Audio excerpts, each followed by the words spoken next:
The man is in everything these days, and Last of Us season 2 is priority numero uno. If the MCU gets in the way of that, I will throw it. I will right. that movie.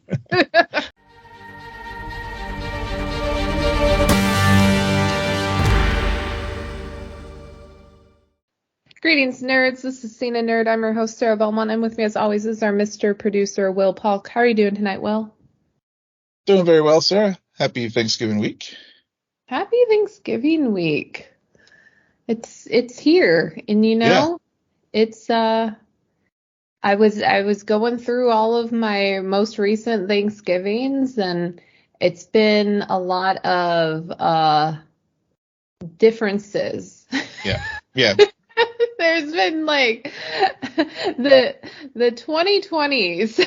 It's been a very different year, and I know you and your family, it's the same way, where just like, man, we get to this decade and suddenly Thanksgivings are like all over the place, and there's different memories attached to them, but yeah. Good. yeah. It was funny. To that point, I was, like into last week, I was having mixed feelings, holiday blues or whatever. But then after yesterday, when I went to the store and like did the shopping list and started planning the menu with my wife and stuff, and it was like, oh, and she was like, something's missing, and I was like, yes, you forgot to put cranberry sauce, and that's when I realized, I was like, okay, I'm back in the game here. All it took was cranberry sauce. Yeah, just remembering that she left cranberry sauce off the menu. That was sort of like, okay, got snapped me out of the holiday blues, so yeah, and then of course just always, I know we're recording a night earlier this week because of the holidays and whatnot, but it's always look fondly on these days, holidays like this too, even though, like I said, mixed feelings about Thanksgiving and holidays and stuff, but then always very thankful that we are doing this together because, the joy of comic book TV shows and movies and stuff is always something to be thankful for, and talking to someone who is nerdy as I am and having fun doing it. So for our listeners, happy Thanksgiving. We're all very thankful for the ongoing weekly discussions, as weekly as we can make it. It's just weird now that I think about it too.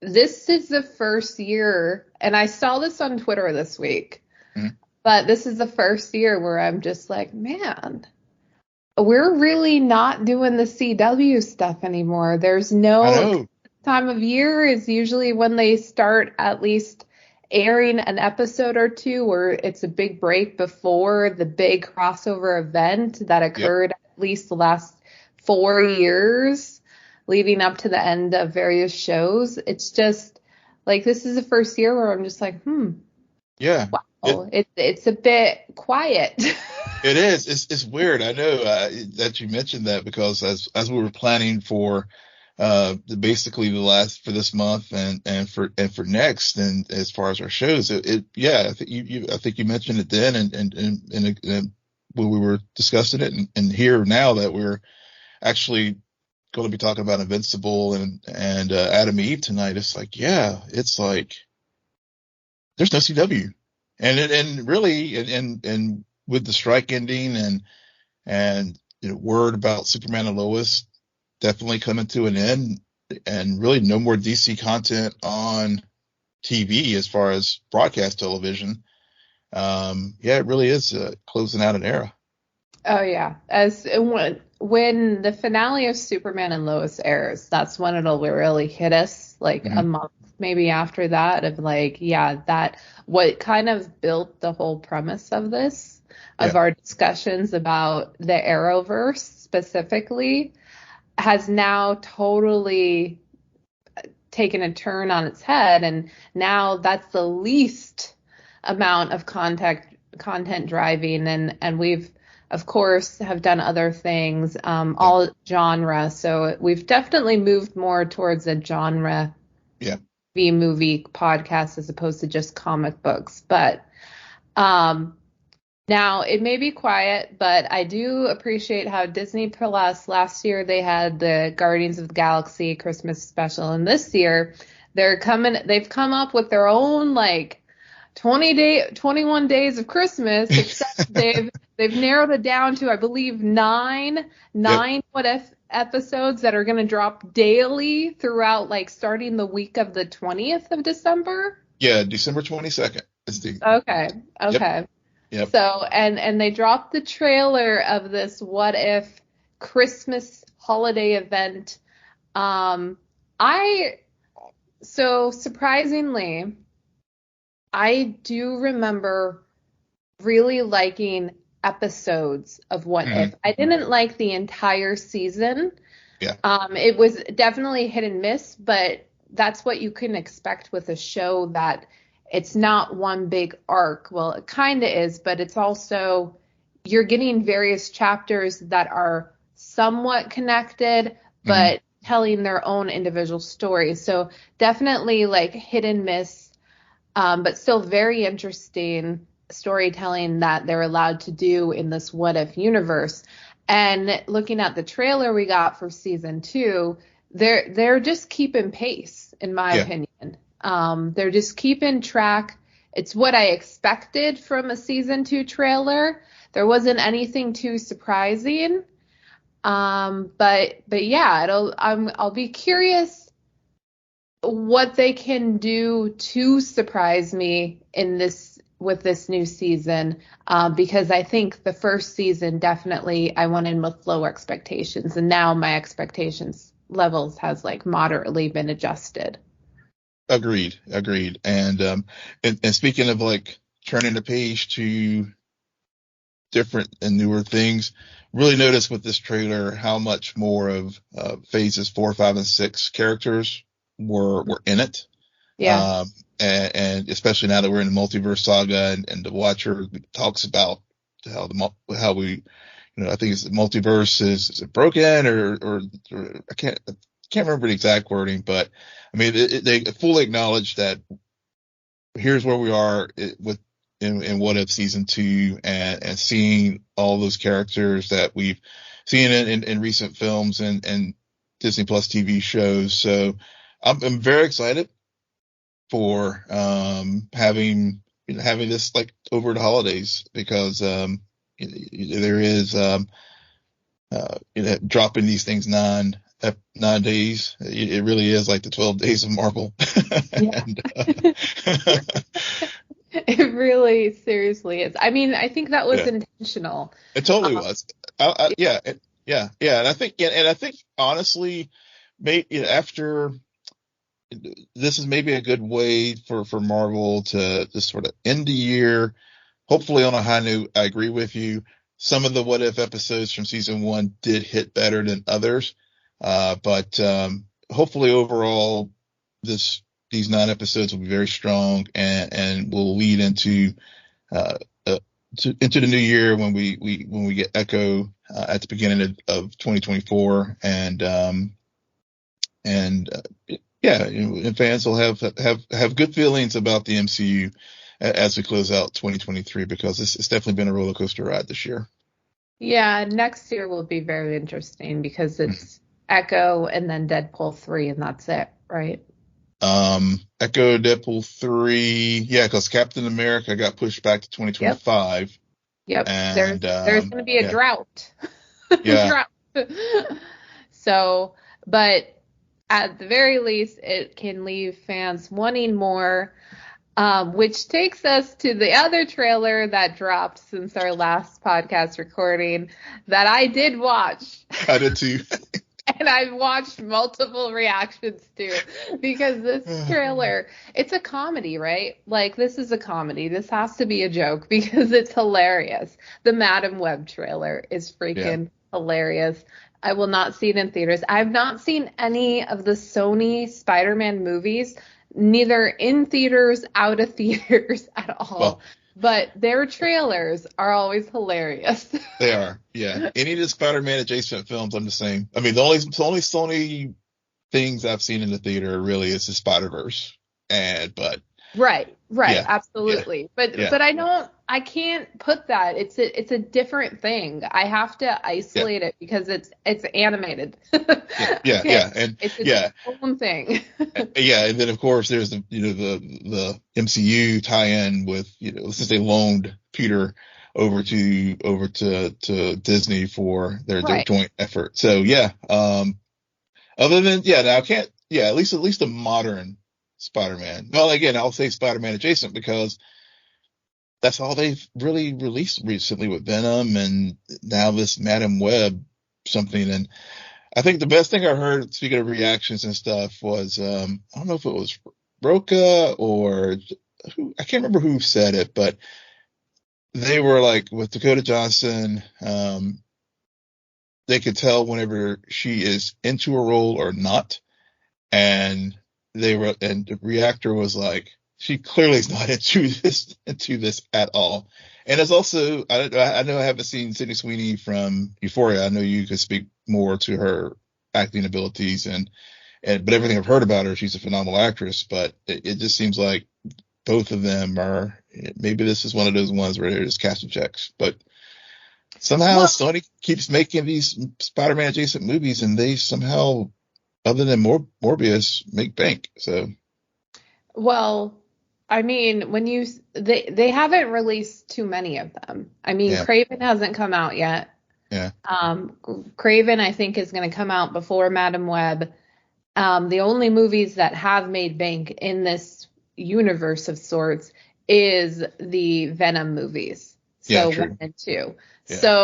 So I'm curious to see if Craven makes bank or makes some more money than Mobius did, and same with Madam Web. Just because I think Mobius, that kind of scared them, that had to have been like, oh great, well, but we've already invested money in these other projects, so we have to go through with them. So some people, I like the reactions who just pointed out, man, this is why I was rooting against Venom making bank because now here we are.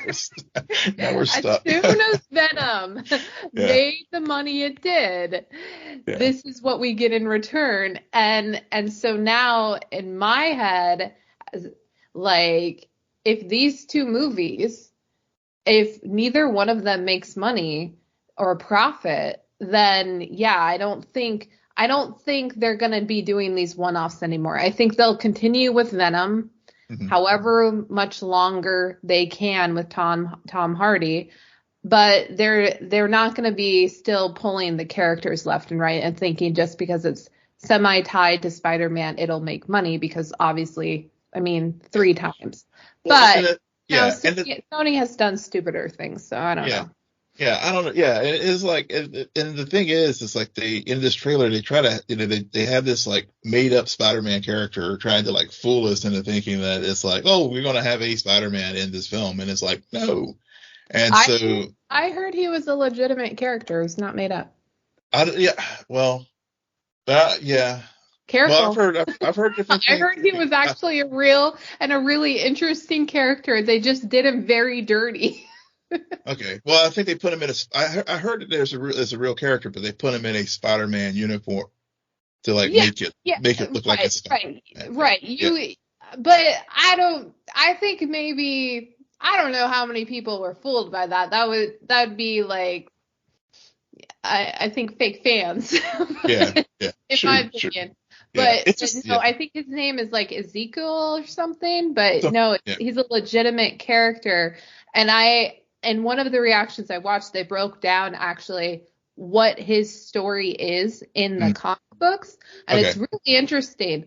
But what they're giving us and what I've come to understand is the premise of this movie. Just basically Terminator, a watered Yeah. down version of Terminator, That's trying what to I gathered too. kill Peter Parker's parents. Yeah. That's what I Yep. gathered too. And it's just like, uh, okay. Yeah. Yeah.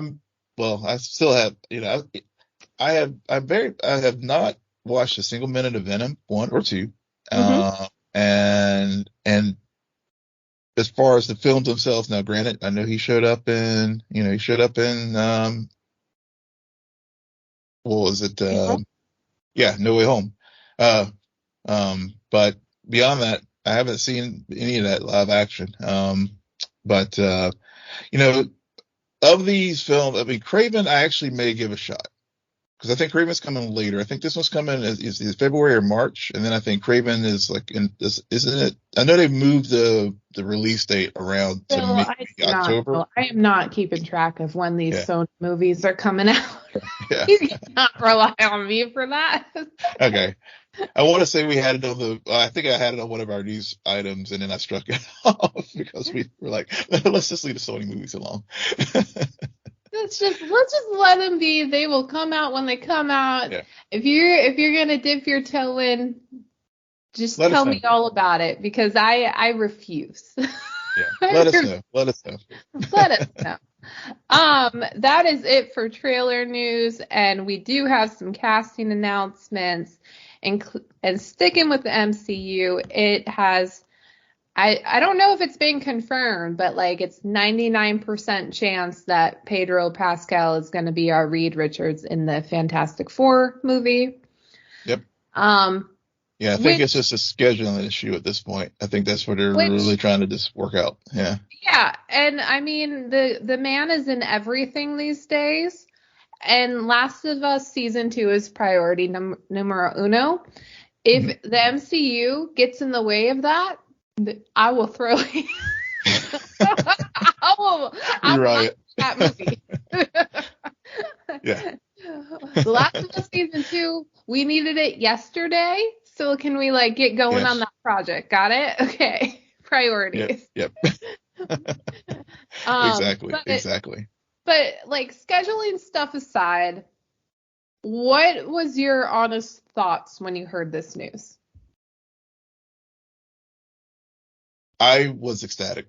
I have to be honest. Okay. I mean, yeah, I was. I was like, and I think I even may have tweeted this. If you're going to get folks excited about the MCU again, then this was the news that will probably do it, because right now Pedro Pascal is he can do no wrong as far as any kind of IP. I mean, and the thing about him is, whether it's Star Wars, whether it's Last of Us, even the dreadful Wonder Woman 84. I mean, if he actually made that film watchable. I mean, as far as just being able to stick with it to the end. So I was, like I said, I was very excited with the news of his potential casting for this, and hopefully, and as we noted, once they are able to work out the scheduling issues, because I think he's also going to be in Gladiator 2, I recall. Yeah. So there's because that movie needs a sequel, 20 years in the making, whatever. Yeah.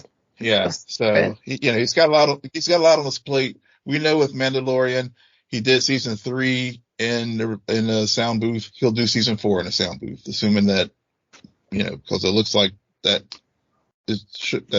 story is going in a different direction anyway with what they set up with Katie Sackhoff in season 3. So he can, Brendan Wayne played the body of Mando of Din Djarin. Right. So if he could somehow work all these things out. And I guess they'll probably start filming Fantastic Four, because I think they've gotten everyone else. Sounds like they got everyone else lined up as far as Vanessa Kirby, Evan Baccarat, and Joseph Quinn, who was in Stranger Things. So we're good. Yeah. And then the other guy who's going to play the Thing is in The Bear, which is right. So I'm going to be honest. I'm very unsure about this casting. I love Pedro Pascal. I have loved him since the epic monologue in Game of Thrones. He owned that season. He's been on my radar ever since. I think he can do wrong. I do not remember loving his performance in Wonder Woman 2 in 1984. I do not remember that. I also vaguely recall seeing him in a few other things where the man, in my opinion, every now and then he does do cash grabs. But he's most wanted right now. Like you were saying, he's in a lot of major IPs. He's a very recognizable face. The others are up and coming. I would have got it, like, this movie should have happened for Vanessa Kirby like 3 years ago. Hot off of her seasons on The Crown, because I was obsessed with her when she was on The Crown. Same. So I'm glad that she's getting it now. But I don't know. There's something I liked the cast, but then when I put Pedro Pascal's name in there, I'm just like, oh, okay. Well, I don't know. I don't know if it'll be like, let me just say something. Okay. Yeah. By the time this movie gets released, we will have had season 2 of The Last of Us. Mm-hmm. And for the longest time, Pedro Pascal, I always looked at him as Oberyn Tyrell. Okay? No matter what he did, I was like, I see you, Oberyn. I see you. Due to his amazing performance in The Last of Us season 1, we're going to have season 2, and then you're going to make me watch him as Reed Richards. I ain't getting Joel out of my head. It'll be Joel or even him. Just like, I'm watching Pedro Pascal do something. Like, he's getting to that point where you're not watching the character, you're watching Pedro Pascal act. So, which can be very distracting for these kind of movies sometimes. That's a good point. Yeah, that's a good point. But I think the thing is with the Fantastic Four, I mean, this is like the crown jewel as far as like characters, a team as far as Marvel and just comic book fans. Which is amazing because they've never gotten this movie right in the exactly. 4 or 5 times they've tried it. They've never got, and I think where you're going with this, and correct me if I'm wrong, is that it's going to come down to cast chemistry, because these 4 characters really need to have, these actors really need to have good chemistry for us to actually accept this as Marvel's first family. Yeah. That's exactly it. And and the other thing too is, to your point about up and comers.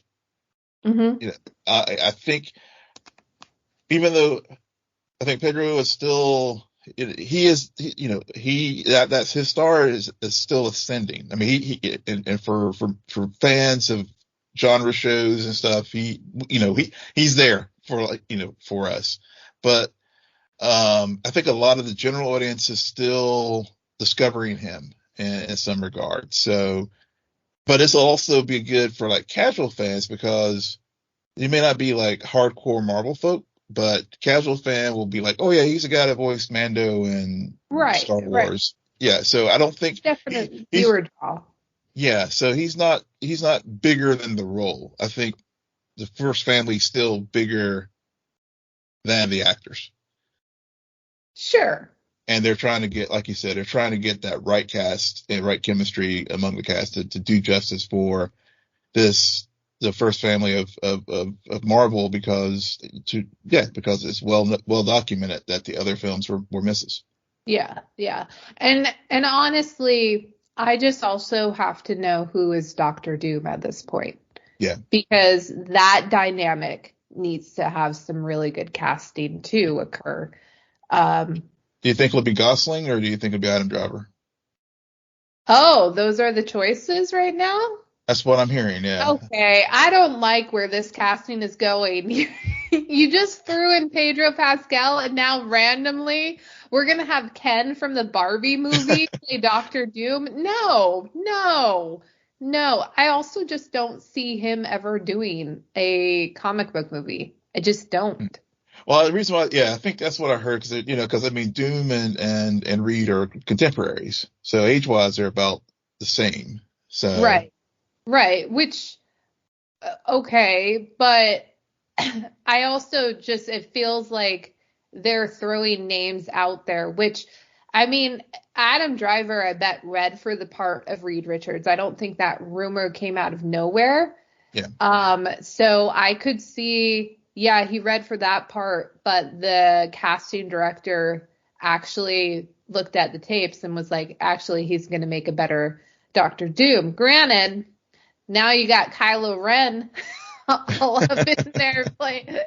Like, Adam Driver is an amazing actor. I love the man. I do.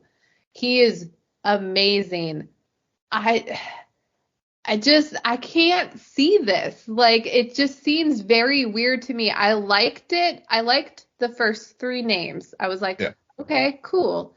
Like, you got a lot of up and comers, a lot of names who I think people should know about more. Then you throw in Pedro Pascal, and I'm like, to your point, okay, well, you got to have that draw, a recognizable name and face that casual fans can be drawn to. Then you're going to throw in Kylo Ren?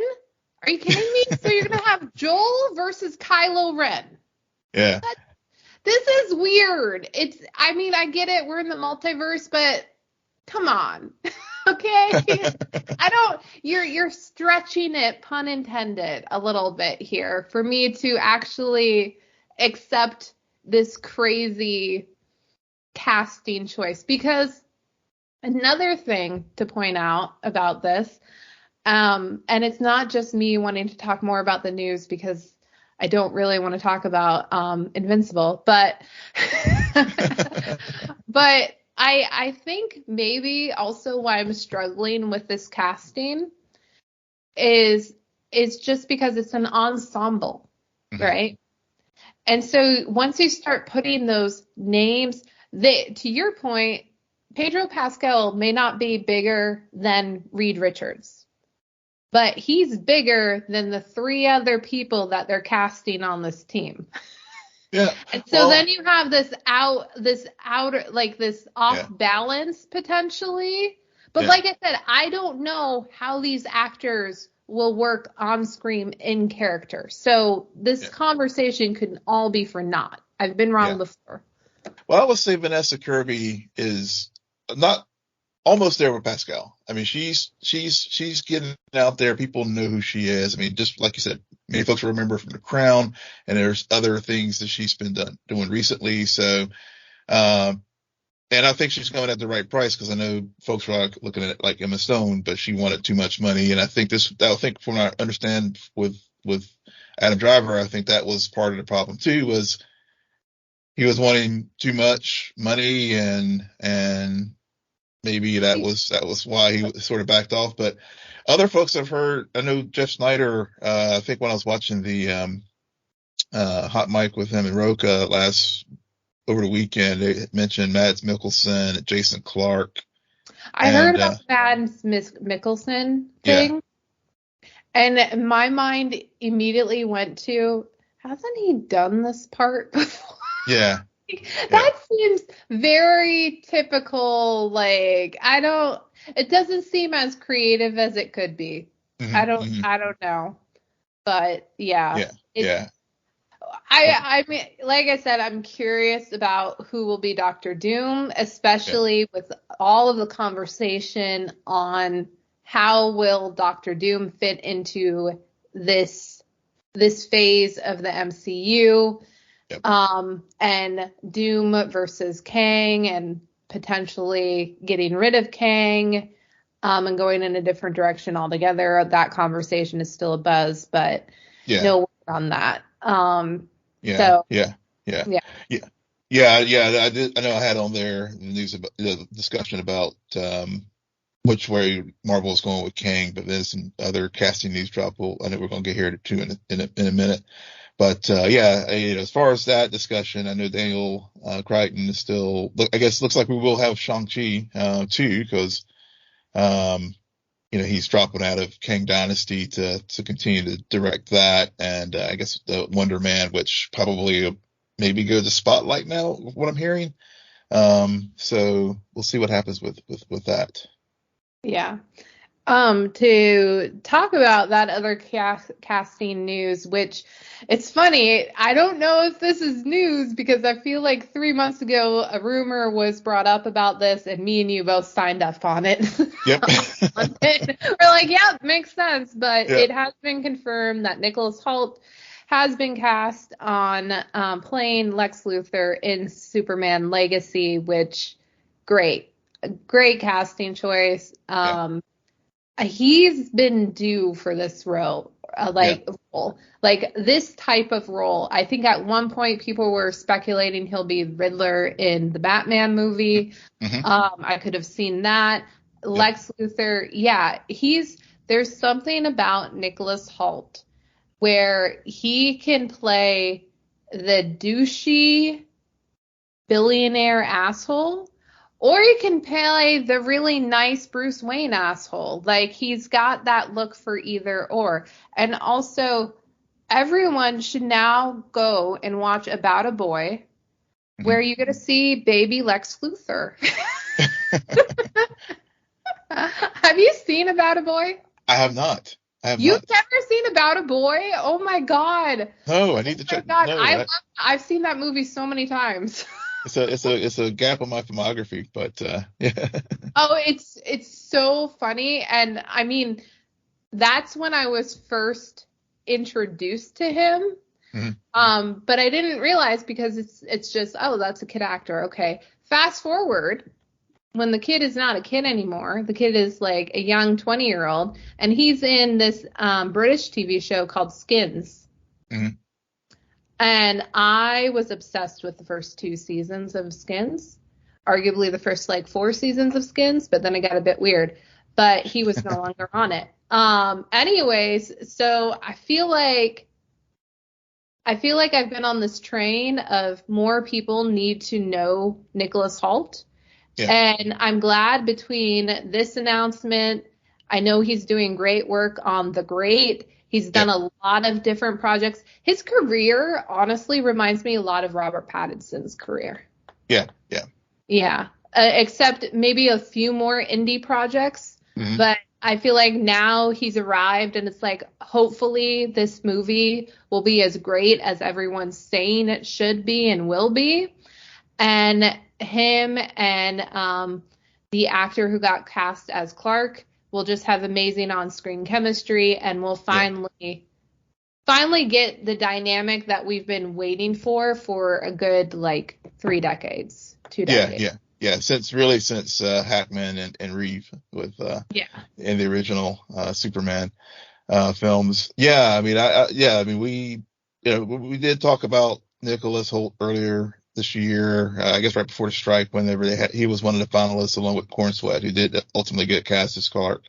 But even then they were like, yeah, he's Lex. And I guess talks resumed after the strike. And, and depending on what trade you look at, I think Deadline said he's been cast. I think Hollywood Reporter and a couple others are still hedging to saying they're still in talks, but all signs point to him being officially cast. So, and I know they also cast, I can't remember the actress's name. But they also, I guess the Authority, the engineer, she was cast, which I guess is also going to play a role, as far as some of the villains in Superman Legacy. So, I just realized they cast 2 Brits, the Brit playing Clark and the Brit playing Lex. That's funny.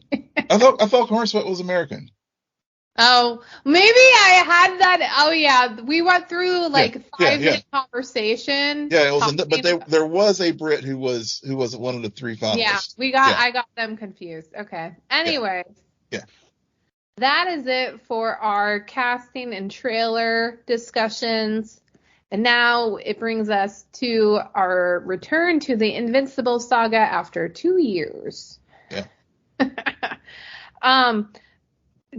Okay, did you watch it in order, like Adam Eve and then the first episode? Okay. Yeah, I watched Adam Eve, the prequel standalone episode first, and then I watched start of season 2. Okay, I did it correctly, and so now I can blame you because I feel like I should have watched them oppositely.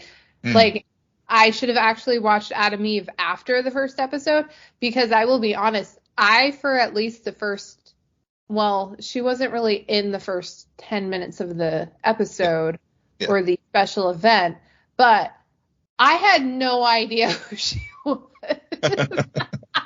Actually, I will honestly say, because I give people nothing but my honest opinions about things, I didn't know who she was for the entire episode. I was just like, I don't know, like, what is this the new bad guy for the next season?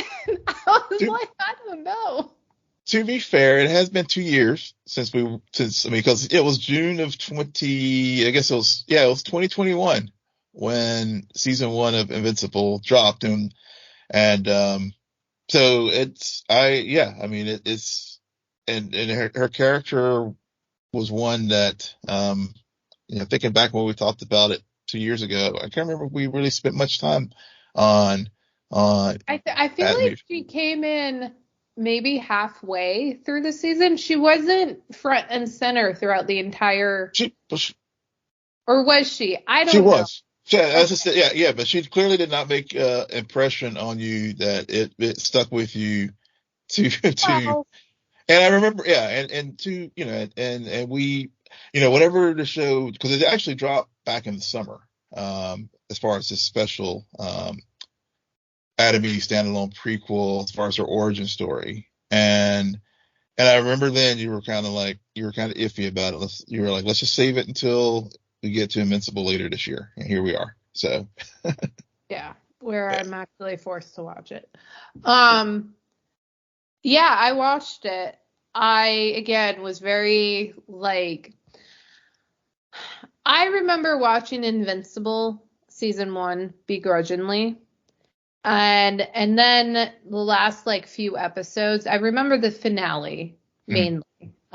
Because that's when it really went up a notch and was very interesting and unexpected, and a lot of blood and a lot of just it went in a direction it was a really good finale that kind of leaves an imprint. Granted, a lot of the finale had to do with the main character and the main character's dad. And the mom, but not a lot of the other characters. I don't really remember anyone outside that family. So Eve and Amber were part of the whole Mark love triangle. Right. Which I picked up on. This goes back to what I wanted to, my original point is I picked up on that when I watched the first episode of the second season. I was like, okay, I see you now. Memories starting to come back, although I could care less. So I feel like I should have watched that episode before watching Adam Eve. But at the same time, because that finale is so memorable, this whole episode, it was so generic. For Adam Eve? Yeah, for Adam Eve. It was very well, and we'll get to the first episode of season 2, but this Adam Eve was very generic, where I can understand from an extent, we want to flesh out her backstory and we can't do that as a plot B, so we're going to have this drop this episode and it's going to be it's mini movie and just featuring her and how she came to be and what her struggles are. But she's a essentially half human, half experiment. And we got the stereotypical mad scientist who at last minute realizes she's still half human, so she's got to be protected. So he gives her to a family without a kid as a replacement child. And then she's brought up not knowing, feeling odd and abnormal. And then she realizes she has powers, and then she takes it too far and doesn't realize the government wants her for their own horrible purposes, whatever. It's just, I felt There was nothing interesting. Like, generic is the best word I can use to describe this Adam Eve special event. Yeah, that's a very fair comparison. I think honestly, it was slow to build up for me as well. I liked it. Was it the best thing ever? No. But I think for me, I guess where it really picked up was when she did finally discover her powers and learning how to use her powers and, going on a superhero journey. But again, we've seen, I guess this is the thing about origin stories. We've seen so many of them and they sort of follow the same general beat that it did feel a little derivative of it, where for me, where it really got interesting was when the failed experiments were introduced to the scene, and when she had they had the big fight in the town, as far as, phases 2, 3, phases 1, 2, 3. I think she was phase 5 or whatever. Maybe she was phase 1 and I can't remember. No, she was phase 1 because Yeah. each experiment got more worse. More worse, right? With yes. each attempt, which is kind of ridiculous in my mind because I'm like, really? Like, that seems a bit absurd of how each experiment after could get more worse than the one before. Like, that seems a bit backwards, and I don't really understand that. Yeah, I guess it's like the whole thing of trying to capture lightning in the bottle again, and they just weren't able to. And so, yeah, but why would the experiments get more worse? Like, with each failed attempt, like yeah. Anyway. Yeah, but the bottom line, but I don't, and I really don't want to spend too much time on this episode either. But I will say that I think it did get more interesting for me, at least, whenever they were going through that. And really just sort of I guess, she and Mark having this,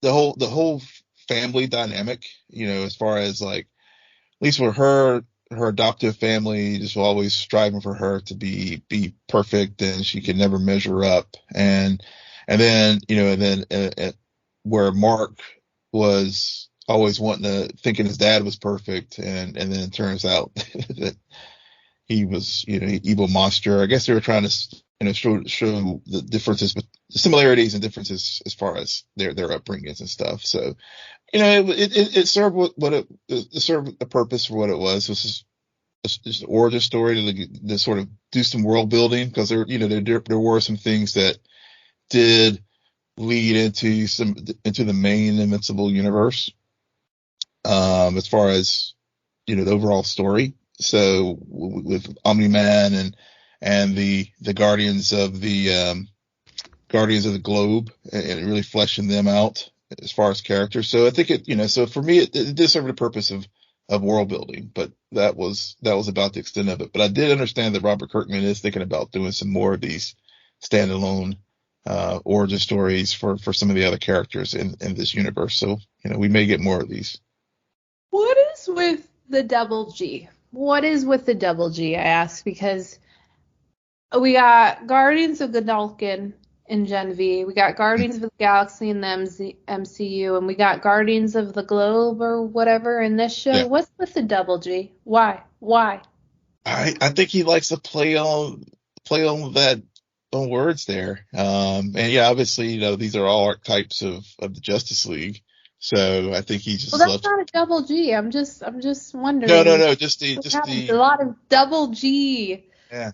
Words. It's funny to me. That's a good thing. I'm gonna look at, now that you put that out there, I'm gonna have to look that up. I'm sure there's got to be an answer out there for that Kirkman's probably talked about on some podcast or something. I accept it for Gen V because The Boys is a total satire of this genre, so I get it. But when I heard it in here, I was like, wait a second, why does this sound so familiar? And also, like, talk about origin story with Gen V. We got Bloody Marie within the first 5 minutes having a very explosive, pun intended, bloody origin story. So you're gonna do that within 5 minutes, and then I'm gonna sit down and watch Adam Eve, which is something, in my opinion, something from an origin story that has been told like since the 80s. Like it's so typical. But anyway, so what about episode 1, a lesson for your next life? Invincible season 2. Will, what are your thoughts on that? So to your point about the impression that season 1 left, and I really enjoyed the first episode of season 2 of Invincible. Really how you see the fallout from that devastating reveal, and Mark literally getting beat to just an inch of his life at the end of season 1. But really, so really, it's only been a month since that incident. So, and seeing Mark trying to come to grips with what happened, seeing how his mom was also dealing with some of the, dealing with the PTSD from, learning what Nolan Omni-Man thought of her as far as pet, and really the opening of this episode. If you hadn't watched Invincible before and you get dropped into, you check it out for the first time and you see Omni-Man and Mark working together. It could definitely throw you for a loop. I mean, as soon as it happened, I was like, okay, yeah, I know we're in a multiverse as soon as I saw it start, but it was still a very effective opening to start the season for me. I did not know that we were in the multiverse. I did not know that was happening. I had forgotten anything I might have picked up on from the trailers like months ago. And I clearly have forgotten about this TV show from 2 years ago. That's a long break, yeah. So my whole thing was watching the open and being like, this dream sequence because he's going to wake up because he's afraid that he made that choice. Nightmare. Did not happen. So what I did like about this episode was the structure, the playing with the time, with the multiverse. But at the same time, I think as you were talking about your thoughts and you were talking about the characters' emotional struggles, and those beats, I was thinking to myself, man, damn it, Will. See, you're sitting here going into pathos and Mark's journey as a character, and I'm sitting here thinking, WTF, why is the multiverse in everything now? I'm burnt out on the multiverse, okay? Yeah. I don't know why, but for whatever reason, I'm just sitting here, like, as soon as we got the council of Angstrom, I'm just like, oh God. Yeah. That's fair. That is completely fair. It's a lot, and it's a lot of things we've just seen very recently, and it's just I'm tired of it. Yeah. And so I'm thinking, like, while you're actually looking into like the characters' journeys, I'm just getting distracted by the spectacle right now. And what they've thrown in here and that's distracting me where I can't think, like, I'm not thinking about Mark and his journey and like his whole thing about what he's gone through and the trauma that he's trying to repair and make right with himself, given the situation that occurred in the season finale. So there is a lot to unpack there. But for this episode, I was like, Mark, save your tears. What the fuck is this? Okay? We got a big brain dude. A council. I can't deal with another Kang story. Yeah. I just can't do it. That's completely fair. And as I was making my notes for tonight, I did make a note about the multiverse, and it is given that we're fresh off of Loki, Yeah. And then we have the whole Marvel multiverse saga. And I get where, and I know Invincible it does in some degree, like the boys, um, is satire and kind of pokes fun at the big boys. I mean, that was sort of the whole thing. How the publisher for these comics, actually, I think Kirkman left Marvel and DC because he got tired of like doing the same archetype stories.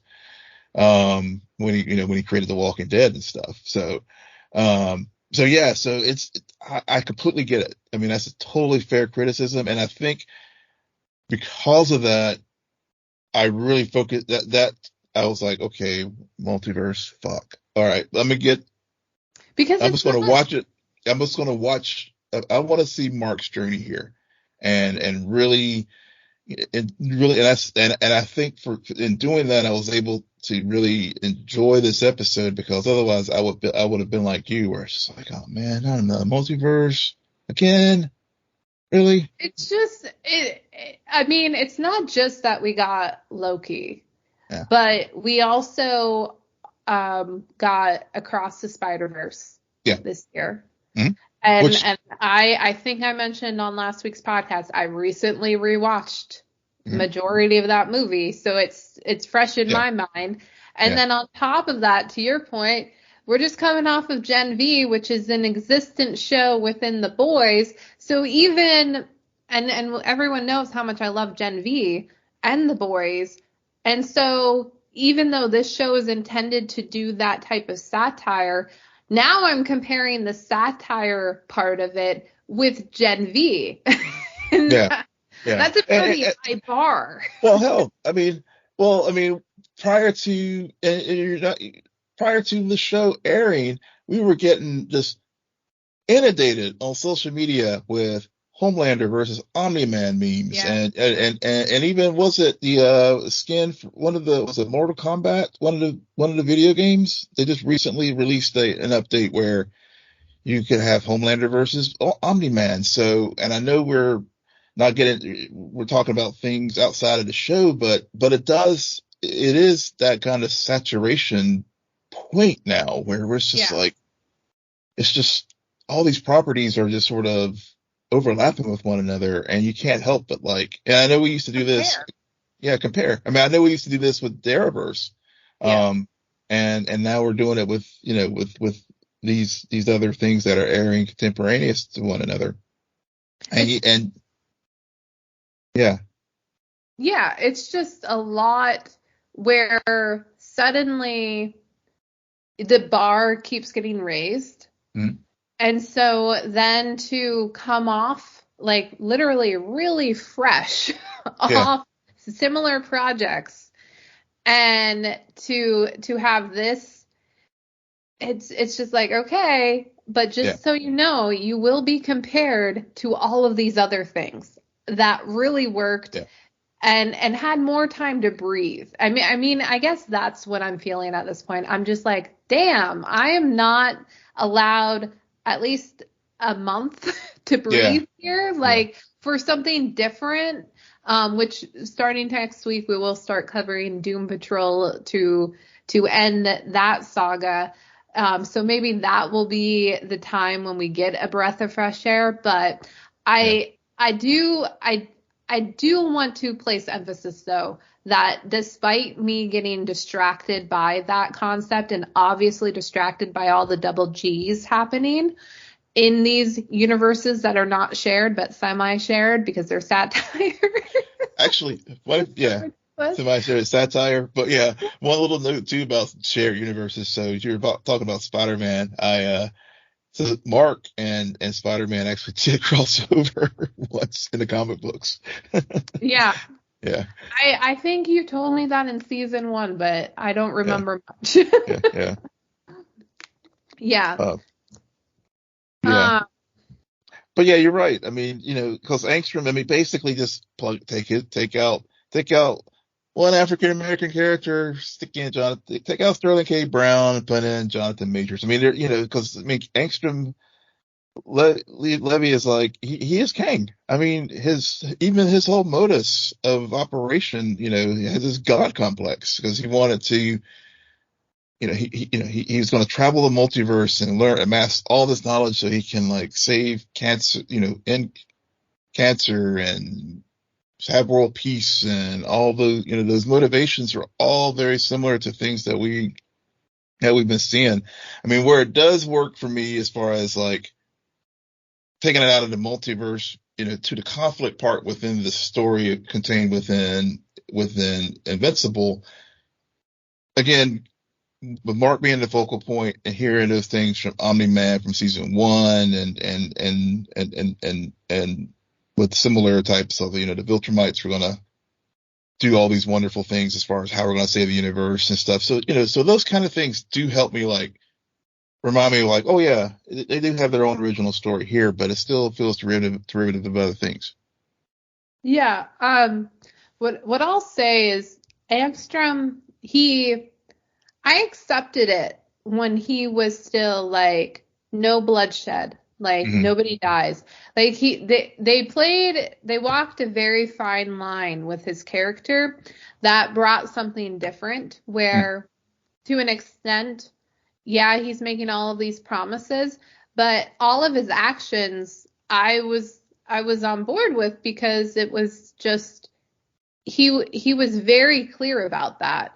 And then he had that line like, no, even when he sees Mark is about to get killed, he's like, no, I won't build my utopia on bloodshed. But then where he transformed into a stereotypical villain is the moment like he came back for that cut scene or that mid-credit scene and suddenly was like, oh, now that I have the memories of all of these other versions of me where Omni-Man and Mark did take over and destroyed everything, I want my revenge. And now they've made a freak. I'm like, oh no. Oh yeah. Oh no. Now he's just a revengeful.